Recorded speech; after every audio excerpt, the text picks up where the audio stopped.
अस्सलामुअलैकुम, welcome to मुशब्बर। अभी पिछले हफ्ते स्वीडन में इलेक्शंस हुए हैं। अब विद इन 1 वीक उनके रिज़ल्ट्स आ चुके हैं, चीज़ें क्लियर हो चुकी हैं। मुझे पहले टाइम नहीं मिल रहा था, टाइम तो खैर मुझे कभी भी नहीं मिलता, अभी भी टाइम नहीं है। बच्चों के साथ बाहर आया हुआ था, यहाँ एक्सरसाइज करने, वॉक करने, जॉगिंग करने। बहुत खूबसूरत इलाका है, तो मैंने सोचा कि मौके से फ़ायदा उठाऊँ और जब तक बच्चे खेलने में मसरूफ़ हैं मैं अपने ख़यालात का इजहार कर दूँ ये जो इलेक्शंस हुए हैं स्वीडन में, इनके रिज़ल्ट्स पर। तो इन इलेक्शंस में जो मेजर पॉइंट्स थे जिनकी बेस पे मुख्तलफ़ पार्टियों ने वोटर्स को अट्रैक्ट करने की कोशिश की है, उनमें से जो फोकस एरियाज़ हैं उनमें से जो सबसे इम्पोर्टेंट है वो एक है इमिग्रेशन। पिछले कई सालों से स्वीडन में बहुत ज़्यादा इमिग्रेशन हुई है, ख़ास तौर पे मिडल ईस्ट से और सीरिया जिसमें शामिल है और अफ़गानिस्तान से भी। तो बहुत से लोग यहाँ एज ए इमिग्रेंट्स मूव हुए हैं। इसके अलावा बाकी यूरोप से भी लोग मूव हुए हैं। तो सिर्फ मुसलमान ही मूव नहीं हुए, नॉन मुसलमान भी काफ़ी स्वीडन में मूव हुए हैं। और इन इमिग्रेंट्स पे यहाँ की गवर्नमेंट ने काफ़ी पैसा ख़र्च किया, क्योंकि यहाँ की जो पुरानी गवर्नमेंट थी उनका कॉन्सेप्ट ये था कि सब इंसान बराबर हैं, और ये बहुत अच्छी चीज़ है। ये जो कॉन्सेप्ट है ये इस्लाम से मैच भी करता है। तो यहाँ सब लोगों का स्टैंडर्ड मोर और लेस बराबर रखा हुआ था, जिसकी वजह से इमिग्रेंट्स पे ख़र्चा भी काफ़ी करना पड़ा इनको, क्योंकि उनका स्टैंडर्ड तो तब भी बराबर होगा ना जब उन पे ख़र्च किया जाएगा। I am the first ever international master students from Pakistan to Sweden. In 1996, I joined Chalmers University of Technology in Gothenburg.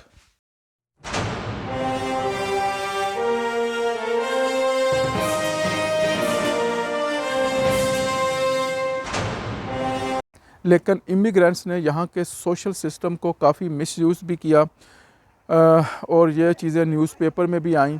उसके अलावा यहाँ क्राइम रेट भी बहुत बढ़ गया। तो जो दूसरा मेजर पॉइंट था वो क्राइम से रिलेटेड था, लेकिन इमिग्रेशन को और क्राइम्स रेट को कनेक्ट किया गया। मतलब कहने का ये है कि ये पॉइंट भी यहाँ रेज़ हुआ कि ये जो क्राइम्स स्वीडन में बहुत ज़्यादा इंक्रीज़ हुए हैं, इनका कनेक्शन भी इमिग्रेंट्स से रिलेटेड है। और किसी हद तक ये बात सही भी है, कुछ हद तक तो जो क्राइम्स हुए हैं उसमें इमिग्रेंट्स का भी इन्वॉल्व थे, उनका भी अमल दखल है। और जो तीसरा पॉइंट मेजर पॉइंट था वो था इन्वायरमेंट का, और इस कंट्री को सेफ़ बनाएं, इन्वायरमेंट फ्रेंडली बनाएं, और कुछ छोटे छोटे और पॉइंट्स थे। लेकिन जो मेजर पॉइंट था वो इमिग्रेशन का था। माजी में स्वीडन की इकनॉमी जो है वो काफ़ी अच्छी थी, अभी भी स्वीडन अच्छा है, लेकिन सारे यूरोप की इकनॉमी गिर रही है। तो स्वीडिश कंपनियों को भी पिछले 20-25 सालों में जो है ना काफ़ी इम्पेक्ट किया इकनॉमी ने। इकनॉमी स्वीडन की अब कम हो रही है। जब पेट लोगों का भरा हो तो छोटी मोटी ख़राबियाँ नज़र नहीं आती, लेकिन जब अपने पेट खाली हों तो फिर किसी की हेल्प करनी हो तो मुश्किल पेश होती है। तो मेरा ख्याल है स्वीडन में भी यही हुआ है। यहाँ का जो सोशल सिस्टम है उसकी वजह से इमिग्रेंट्स को बहुत से फ़ायदे हासिल हुए और अभी भी हासिल हो रहे हैं, और इन फ़ायदों का मिसयूज़ भी इमिग्रेंट्स ने बहुत ज़्यादा किया है। और ये एक हकीकत है, इसमें पाकिस्तानी भी शामिल है, इसमें बाकी लोग भी शामिल हैं। पाकिस्तानियों ने भी काफ़ी इसको मिसयूज़ किया। अगर आपने मेरी पिछली वीडियो देखी हो जो मैंने उर्दू में बनाई है, वो पाकिस्तानियों से रिलेटेड कि पाकिस्तानी स्टूडेंट्स के वीज़े बहुत ज़्यादा रिजेक्ट हुए, तो उसमें भी मैंने कुछ इसी किस्म की बातें की हैं कि हम लोगों ने यहाँ के सिस्टम को बहुत मिसयूज़ किया है। और ये आज से मिसयूज़ नहीं हुआ ये सिस्टम इमिग्रेंट्स ने 50, 60, 70 सालों से, जितने साल भी आप बैक में चले जाएं, उस वक्त से इमिग्रेंट्स इसको मिसयूज़ कर रहे हैं। लेकिन पहले स्वीडन की हालत अच्छी थी, इकनॉमी अच्छी थी, इमिग्रेंट्स कम थे तो चीज़ें नज़र नहीं आती थी। अब चीज़ें उजागर हो गई हैं क्योंकि इमिग्रेंट्स की तादाद बहुत ज़्यादा हो गई है। स्वीडन की इकनॉमी भी जो है डाउन जा रही है, उस पर भी इम्पेक्ट पड़ रहा है। तो जब ये चीज़ें ऐसी होती हैं तो फिर नज़र आती हैं। जब इन चीज़ों की बेस पे इलेक्शन हुआ इस दफ़ा, तो उन पार्टियों को काफ़ी तक़वियत मिली जो कि इमिग्रेंट्स के ख़िलाफ़ थी, जो इमिग्रेशन को टाइट करना चाहती हैं, इस किस्म के रूल्स बनाना चाहती हैं कि यहाँ इमिग्रेशन कम से कम हो और ऐसे लोगों की हो जो इन लोगों को फ़ायदा पहुँचाएँ और सोशल सिस्टम को वो थोड़ा सा टाइट करना चाहते हैं। अननेसेसरी सोशल बेनिफिट सबको नहीं देने चाहते। आप ये समझे कि जो जमातें अब तकवीत पकड़ रही हैं, स्ट्रांग हो रही हैं, वो जमातें हैं जो कैपिटलिज़म की तरफ ज़्यादा माइल हैं। तो इसका मतलब ये भी हुआ कि फ्यूचर में जो है वो यहाँ कैपिटलिज़म जो है वो फ़रोग ज़्यादा पाएगा, यहाँ अमीर और गरीब में फ़र्क बढ़ता जाएगा। तो अगर रिज़ल्ट्स की बात करें कि जो रिज़ल्ट्स आए हैं स्वीडिश इलेक्शन के, वो क्या हैं। इलेक्शन के हवाले से यहाँ काफ़ी पार्टियों ने इलेक्शन में हिस्सा लिया, लेकिन कोई भी ऐसी बड़ी पार्टी नहीं है जो कि अकेले यहाँ हुकूमत बना सके। पिछली जो गवर्नमेंट थी वो भी किसी अकेली पार्टी के मरहून मिन्नत नहीं थी, मुख्तलिफ पार्टियों ने मिलकर जो गवर्नमेंट बनाई थी। लेकिन सबसे बड़ी जो यहाँ की पार्टी है वो सोशल डेमोक्रेट है, और इस दफ़ा भी इलेक्शन में सबसे बड़ी पार्टी वही है, सोशल डेमोक्रेट। लेकिन सोशल डेमोक्रेट ने कुछ सीटें लूज़ की हैं जो कि दूसरी पार्टियों को गई हैं। सोशल डेमोक्रेट यहाँ की बहुत पुरानी पार्टी है, और जो मौजूदा सोशल सिस्टम है स्वीडन का, इसको बिल्ट अप करने में सोशल डेमोक्रेट्स ने बहुत अहम किरदार अदा किया है। तो ये पार्टी फॉरेनर्स के लिए बहुत अच्छी है। इनके जो रूल्स हैं वो इस किस्म के हैं कि डिस्क्रिमिनेशन जो है वो कम से कम होती है। डिस्क्रिमिनेशन ज़ीरो तो हो नहीं सकती, लेकिन काफ़ी हद तक इन लोगों ने कम करके रखी हुई है, और सब लोगों को यकसा फ़ायदा देते हैं। ये इस बात को डिस्टिंग्विश नहीं करते कि कौन फॉरेनर है, कौन इमिग्रेंट है, कौन लोकल है। सोशल डेमोक्रेट किसी ज़माने में इतनी बड़ी पार्टी थी कि ये अकेले ही हुकूमत बना सकती थी, लेकिन आहिस्ता आहिस्ता इसकी स्ट्रेंथ कम होती गई, और अब इस इलेक्शन में ये एक टर्निंग पॉइंट है कि जिसमें सोशल डेमोक्रेट की स्ट्रेंथ इतनी कम होगी।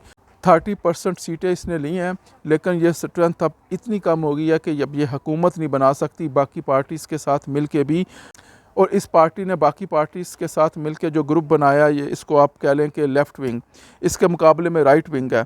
तो ये जो लेफ़्ट विंग की पार्टीज़ हैं, इसमें सोशल डेमोक्रेट है सबसे बड़ी पार्टी, फिर लेफ़्ट है, सेंटर है और ग्रीन पार्टी। ये सारी पार्टी मिल के भी अब हुकूमत बनाने के काबिल नहीं है, क्योंकि इसके मुखालफ वाली जो पार्टी हैं जो कि राइट विंग है, जिसमें लिबरल्स आते हैं, क्रिश्चियन डेमोक्रेट आते हैं, मॉडरेट आते हैं और स्वीडन डेमोक्रेट आते हैं, इन्होंने मिल के इतनी सीटें ले ली हैं कि ये हुकूमत अब बना सकते हैं। लेकिन बड़ी थिन मेजॉरिटी है, 1 या 2 सीटों का फ़र्क है, एक्चुअली 3 सीटों का फ़र्क है, लेकिन 1-2 सीटों के ऊपर नीचे होने से आप गवर्नमेंट को चेंज कर सकते हैं। लेकिन हालिया 3-4 दिन पहले जो कि प्राइम मिनिस्टर थी सोशल डेमोक्रेट पार्टी से, उसका तो अलग था, खातून थी, उसने ऐलान कर दिया कि हमने अपनी हार एक्सेप्ट किया, ये थिन मेजॉरिटी है, 1-2 सीट का ही फ़र्क है, लेकिन हम इसको हार मानते हैं। तो वो नीचे उतर चुकी है, उसने ऐलान कर दिया। तो अब उसने ऑफ़र कर दिया कि जो राइट विंग की पार्टीज़ हैं वो गवर्नमेंट बना लें।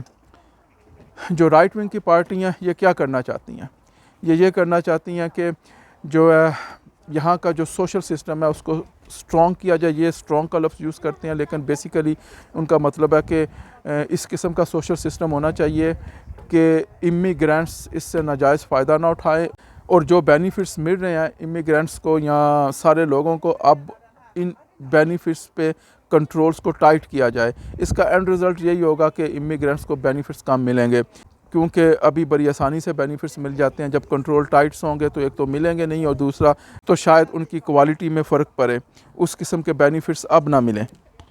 और ये लोग ये भी चाहते हैं कि यहाँ इस किस्म के लाज बनाए जाएं जिनकी वजह से पुलिस को और यहाँ की जो पब्लिक सेफ्टी की ऑर्गेनाइजेशंस हैं या इनकी जो सिक्योरिटी की एजेंसीज़ हैं उनकी पावर को बढ़ाया जाए, और इस किस्म की इख्तियारात उनको दिए जाएँ कि वो लोगों के घरों में बग़ैर किसी किस्म के वारंट के जा सकें। स्पेशल उन इलाकों में जहाँ क्राइम्स ज़्यादा होते हैं, क्योंकि यहाँ बाज़ इलाके हैं जहाँ क्राइम्स बहुत ज़्यादा होते हैं, तो उन इलाकों को वो कंट्रोल करना चाहते हैं। उनमें ज़्यादातर वो इलाके ज़्यादातर इमिग्रेंट्स के हैं, और वहाँ फॉरेनर्स रहते हैं, मुसलमान रहते हैं, तो उन इलाकों को वो क्लीन अप करना चाहते हैं, या जो भी आप कह लें।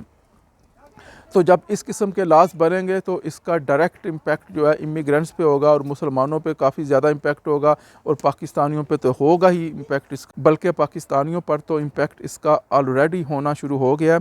जैसा कि मैंने अपनी पिछली वीडियो में बताया कि पाकिस्तानी स्टूडेंट्स के वीज़े बहुत ज़्यादा रिजेक्ट हो गए। उसकी रिजेक्शन के लिए बहाना बनाया गया रिपोर्ट का, क्योंकि जब भी कोई ये काम करते हैं तो ये कानूनी तरीक़ा से करने की कोशिश करते हैं और रिपोर्ट और रिसर्च के बाद करते हैं। लेकिन उन्होंने ये रिपोर्ट और ये रिसर्च सिर्फ पाकिस्तानियों पे की, क्योंकि पाकिस्तानियों की 50-60 साल एक हिस्ट्री आ रही थी, उस हिस्ट्री को मद्देनज़र रख के। तो अब क्या करना चाहिए पाकिस्तानियों को या इमिग्रेंट्स को क्या करना चाहिए? ये जो 1-2 सीटों का फ़र्क है, इमिग्रेंट्स इनको, बल्कि सिर्फ मुसलमान ही इनको अपनी वोट की पावर से कंट्रोल कर सकते थे। लेकिन प्रॉब्लम यह है कि इमिग्रेंट्स यहाँ आपस में काफ़ी डिवाइड है। एक तो इनकी डिवीज़न अपनी कम्युनिटी के हिसाब से है।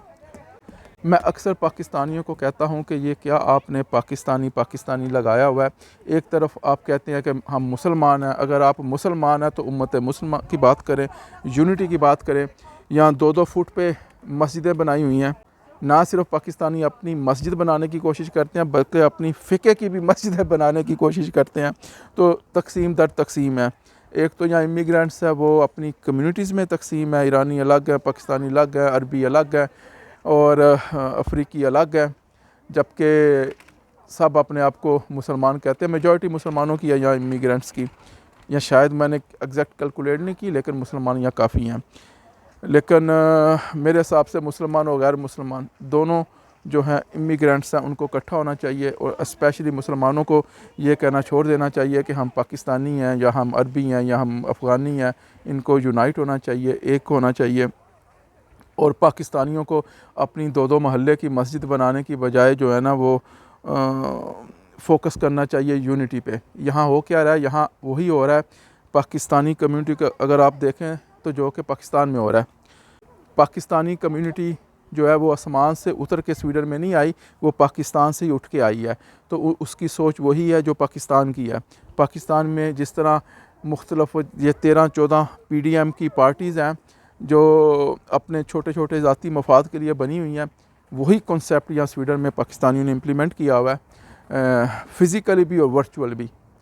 जो पुराने लोग हैं उन्होंने फ़िज़िकल छोटी छोटियाँ 2-2, 4-4 लोगों की फ्रेनिंग्स बनाई हुई हैं, और वो जो फ्रेनिंग्स है वो इसलिए नहीं बनी हुई कि पाकिस्तानी कम्युनिटी की खिदमत की जाए।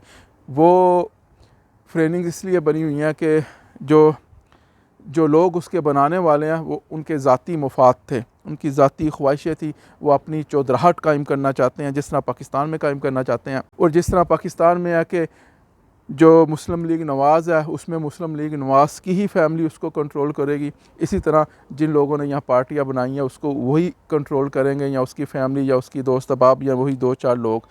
तो बिल्कुल जो पाकिस्तान में हो रहा है उसकी कॉपी पेस्ट स्वीडन में पाकिस्तानी लोगों ने की हुई है। और ये जो हाल है ये सिर्फ अनपढ़ पाकिस्तानियों का नहीं है या कम पढ़े लिखे पाकिस्तानियों का नहीं है, ये हाल उन लोगों का भी है जो कि बहुत ज़्यादा वेल एजुकेटेड है, जिन्होंने PhDs की हुई हैं। क्योंकि जो यहाँ का जो पाकिस्तानियों के सोशल मीडिया के ग्रुप्स हैं उनमें भी यही कॉन्सेप्ट है। उन्होंने भी 2-2 मोहल्ले की मस्जिदें बनाई हुई हैं ताकि अपने आप को ज़ाती फ़ायदा दिया जाए, और किसी दूसरे को वो बर्दाश्त नहीं करते, उनकी आवाज़ नहीं सुन सकते, उनका बाइकाट कर देते हैं। तो ये जो तकसीम दर तकसीम है पाकिस्तानियों की आपस में, फिर इमिग्रेंट्स की आपस में, मुसलमानों की आपस में, इसकी वजह से कुछ हासिल नहीं होने लगा। और ये जो चंद वोट हैं इमिग्रेंट्स के, इनका मिसयूज़ होता है। अभी इस इलेक्शन में मैंने ये देखा, अगेन अपनी इन गुनाहगार आंखों से देखा कि जो पाकिस्तानी है वो इन सारी पार्टीज़ में खड़े हुए हैं। अभी मैं बाकी इमिग्रेंट्स की बात नहीं कर रहा, सिर्फ पाकिस्तानी की कर रहा हूँ।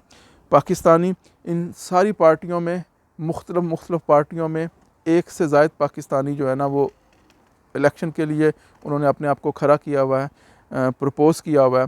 पाकिस्तानी ये जो लेफ़्ट विंग है इसमें भी मैंने उनको खड़े हुए देखा है। और ये जो ग्रुप है इसको लीड कर रहा है स्वीडन डेमोक्रेट और फिर मोदरात और दूसरी पार्टियाँ। और एज ए होल ये जो ग्रुप है इसमें कुछ अच्छे लोग भी हैं। मोदरात की और स्वीडन डेमोक्रेट की आपस में इतनी नहीं बनती, लेकिन बहरहाल ये दोनों ने ऐसी ही पॉलिसीज़ बनानी है जिससे इमिग्रेंट्स को इम्पेक्ट हो। लेकिन मैंने पाकिस्तानियों को उन पार्टीज़ में भी देखा है। तो पाकिस्तानियों का एक तो पहली वोट नहीं है, बहुत कम है। दूसरा जो वोट है उसकी सब डिवीज़न की हुई है। और मैंने ये भी देखा कि पाकिस्तानियों की रिप्रेजेंटेशन कुछ ऐसी पार्टियों में भी है जो कि पाकिस्तानियों के ख़िलाफ़ ही लाज बनाएंगी। और ये मेरा ख़्याल है कि पाकिस्तानी इसलिए करते हैं कि उनकी चौधराहट कायम हो, उनका जो विज़न है वो बहुत छोटा है, वो विज़न लॉन्ग टर्म नहीं है। वो अपने ज़ाती मफाद के लिए, मशहूरी के लिए जो है ना वो मुख्तलिफ़ पार्टियों में जाके इलेक्शन में हिस्सा लेते हैं। यहाँ इलेक्शन में कोई भी हिस्सा ले सकता है, XYZ कोई भी जाके जो है ना वो कुछ इलेक्शन में पार्टिसिपेट करना चाहे तो कर सकता है, लेकिन अगर वोट ही कोई नहीं है तो रिज़ल्ट ज़ीरो होगा।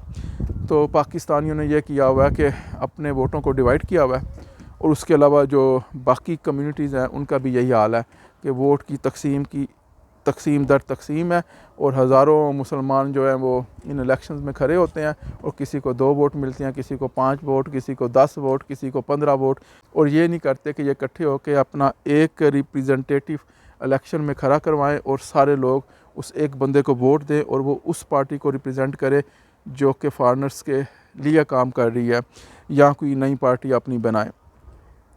क्योंकि इस वक्त मैं उर्दू में बात कर रहा हूँ, तो इसलिए मेरा मैसेज पाकिस्तानियों को यह है कि कम से कम नेक्स्ट इलेक्शन में वो आपस में यूनिटी पैदा करें, ना सिर्फ ख़ुद यूनाइट हों बल्कि वो बाकी कम्युनिटीज़ के साथ भी इंटीग्रेट करें, और एक जॉइंट जो कैंडिडेट है उसको चूज़ करके उसको कहें कि वो इमिग्रेंट्स को रिप्रेजेंट करे नेक्स्ट इलेक्शन में, और वो ऐसी पार्टी को ज्वाइन करे जो कि इमिग्रेंट फ्रेंडली हो, या फिर कोई नई पार्टी बनाए।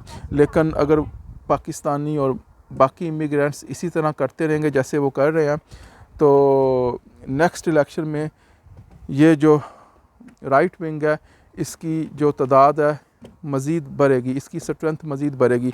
तो आप समझे कि ये क्रिटिकल पॉइंट है हिस्ट्री में। तो यू टर्न जस्ट स्टार्ट हुआ है, थिन मेजॉरिटी आई है।